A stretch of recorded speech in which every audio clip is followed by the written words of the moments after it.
Hello friends, આજે આપણે ધોરણ 8 વિષય ગણિત વિકાસ મૂલ્યાંકનલક્ષી એસાઇનમેન્ટ 2025માં પ્રશ્ન નંબર 5 નું સોલ્યુશન જોવાના છે।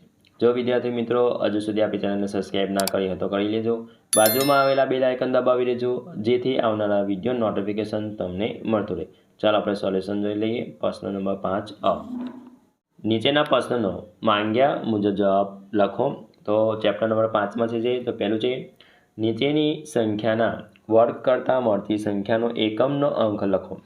તો પહેલું છે 39। તો 39નો એકમનો અંક 9 છે, એનો વર્ગ કરતાં એટલે 9 ગુણ્યા 9 એટલે 81, તો એનો એકમનો અંક કેટલો થશે 1। બીજું 84।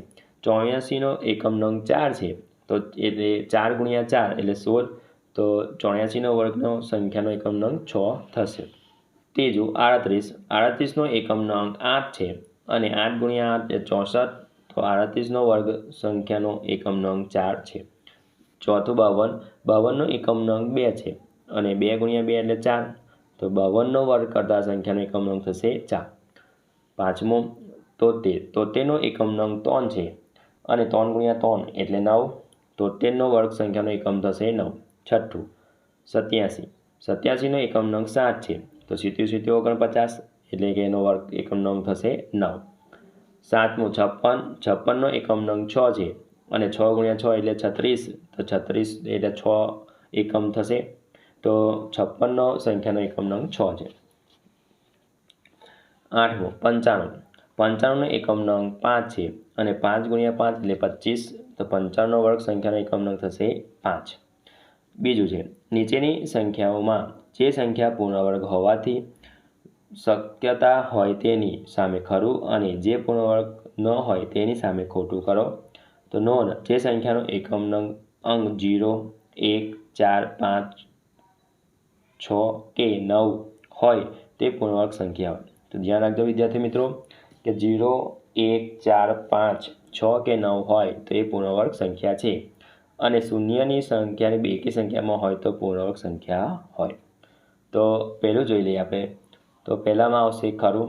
4489માં એકમનો અંક 9 છે એટલે ખરું આવશે। બીજાની અંદર એકમનો અંક 5 છે પણ ખરું આવશે। ત્રીજાની અંદર આવશે એકમનો અંક 8 છે પણ ખોટું આવશે। ચોથું આવશે 2 છે એકમનો અંક એટલે ખોટું। 5માં 3 છે એટલે ખોટું। છઠ્ઠાની અંદર 7 છે એટલે ખોટું।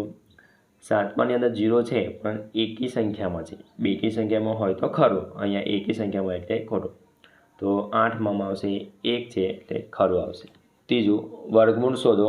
તો પહેલું આવશે 900।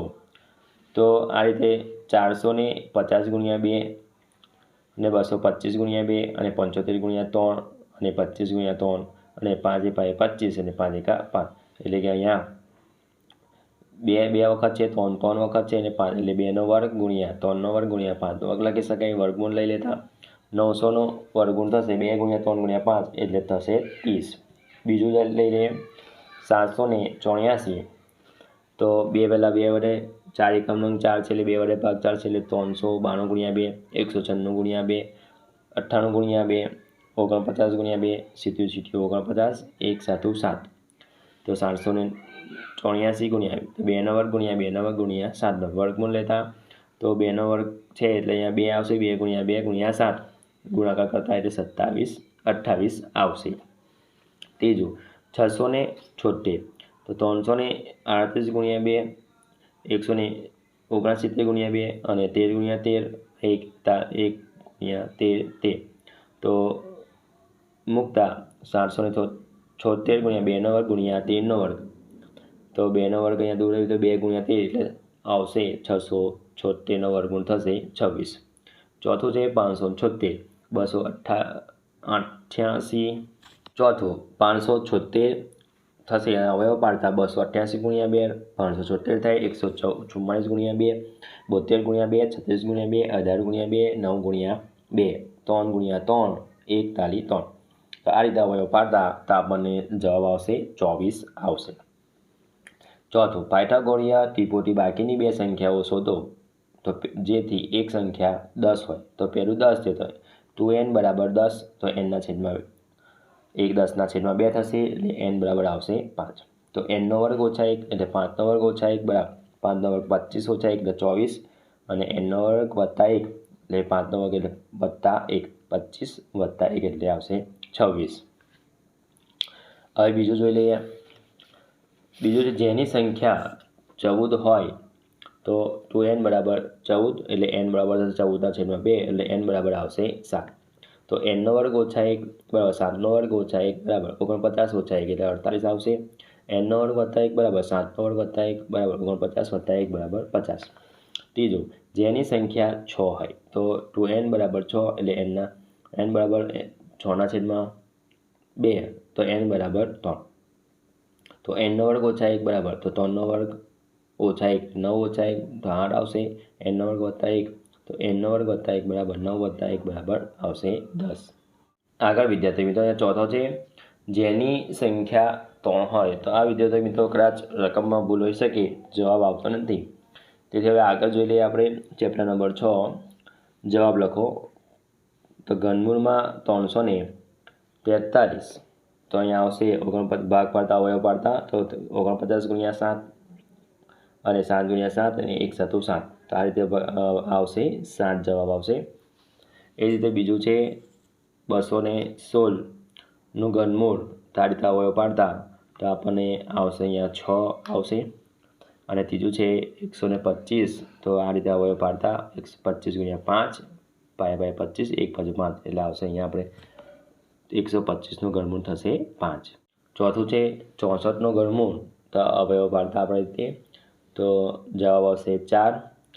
પાંચમું છે 27નું ઘનમૂળ એટલે કે 9 × 3 3 તાળી 9 1 તાળી 10 તો અવયવ પાડતા તો 3 જવાબ આવશે. 8નું ઘનમૂળ તો અવયવ પાડતા તો 8માં ઘનમૂળ આવશે 2. સાતમું છે 729 તો આ રીતે અવયવ પાડતા તો એનું ઘનમૂળ થશે 9.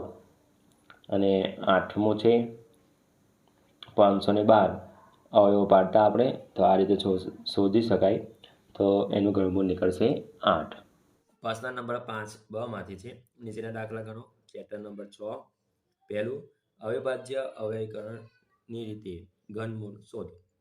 તો અહીંયા છે પહેલું છે 10,648 તો આ રીતે આપણે અવયવ પાડવાના છે અને અવયવ પાડી ને પછી આપણે અહીંયા લખી દેવાનું છે 3 3ના જૂથમાં બનાવી 2 ની 3 ઘાત ગુણ્યા 11 ની 3 ઘાત.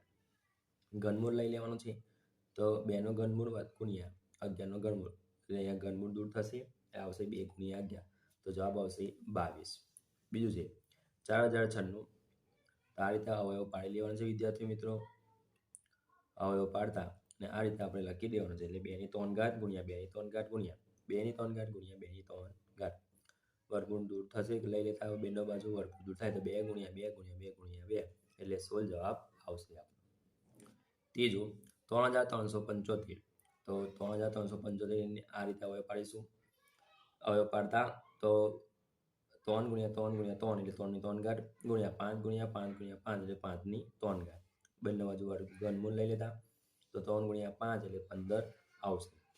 512 તો આ રીતે 512ના અવયવ પાડતા તો 2 × 2 ગુણ્યા 2 × 2 × 2 2 × 2 × 2 તો 2 ની 3 ઘાત 2 ની 3 ઘાત અને 2 ની 3 ઘાત તો 2 × 2 એટલે અહીંયા જવાબ આવશે 8 આવશે. પાંચમું 9261 તો 9261 આ રીતે અવયવ પડશે એટલે 3 ની 3 ઘાત ગુણ્યા 7 ની 3 ઘાત 3 × 7 એટલે આવશે આપણો 21 જવાબ આવશે. છઠ્ઠું 6859 આ રીતે અવયવ પાડતા તો જવાબ આવશે 19 × 19 × 19 19 ની 3 ઘાત બંને બાજુ ઘનમૂળ લેતા તો આપણો જવાબ આવશે 19. સાતમું 5832 તો આ રીતે આપણે અવયવ પાડીશું તો 2 ની 3 ઘાત ગુણ્યા 3 ની 3 ઘાત ગુણ્યા 3 ની 3 ઘાત અને બેનો બાજુ ઘનમૂળ લેતા તો 2 × 3 × 3 એટલે ગુણાકાર કરતા 18 આવશે. આઠમો 4913 તો 17 × 17 × 17 એટલે 17 ની 3 ઘાત ઘનમૂળ લેતા તો જવાબ આવશે 17.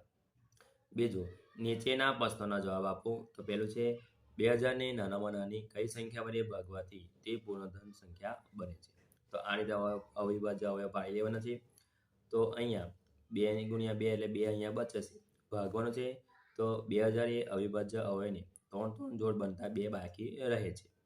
તો 2000 એ પૂર્ણ ધન સંખ્યા નથી.